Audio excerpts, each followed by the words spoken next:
எனக்கு இந்த சூழலில் பார்க்கின்ற பொழுது நீங்க கடல் கரையில உட்கார்ந்து பாத்தீங்கன்னா வேற வேற மாதிரியான அலைகள் வரும். சும்மா சிற்றலை ஒண்ணு வரும், உங்க காலை அப்படியே தொட்டுட்டு போவோம், ரொம்ப சுகமா இருக்கும்.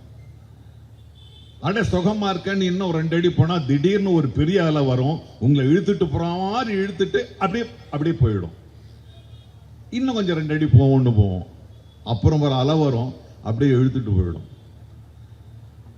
ஓடி ஓடி ஓடி ஓடி வந்துடும். அலைகள் வேறு வேறு வேறு நேரத்துக்கு ஏற்றாற்போல் மாறிக்கொண்டிருக்கிறது. ஆனால் அது மோதுகின்ற பாறை அப்படியே தான் இருக்கும். இன்னைக்கு பல அலைகள் வருது. அந்த அலைகளை தாங்கி நிற்கின்ற ஒரு பெரும் பாறையாக நான் மக்கள் முதல்வரை நான் பார்க்கின்றேன். இன்னும் ஓரிரு மாத காலங்களில் ஓட்டு போடுவதல்ல, உங்களுடைய வாழ்க்கை, என்னுடைய வாழ்க்கை, நம்முடைய வாழ்க்கையை நாம் தீர்மானிக்க வேண்டியதாக இருக்கிறது. ஆகவே நீங்கள் உணர்ச்சி வசப்படாமல் நீங்கள் முடிவெடுத்தால் கூட இங்குதான் வரும், உதயத்தில் தான் ஆரம்பிக்கும் என்று கூறி இந்த நிகழ்ச்சிக்கு என்னை அழைத்து சிறப்பு படுத்திய அவர் எப்போ கூப்பிட்டாலும் நான் வந்துடுவேன். 5ஆம் தேதி நடக்க வேண்டியது, 5ஆம் தேதி நடக்க வேண்டிய ஒரு நிகழ்ச்சி.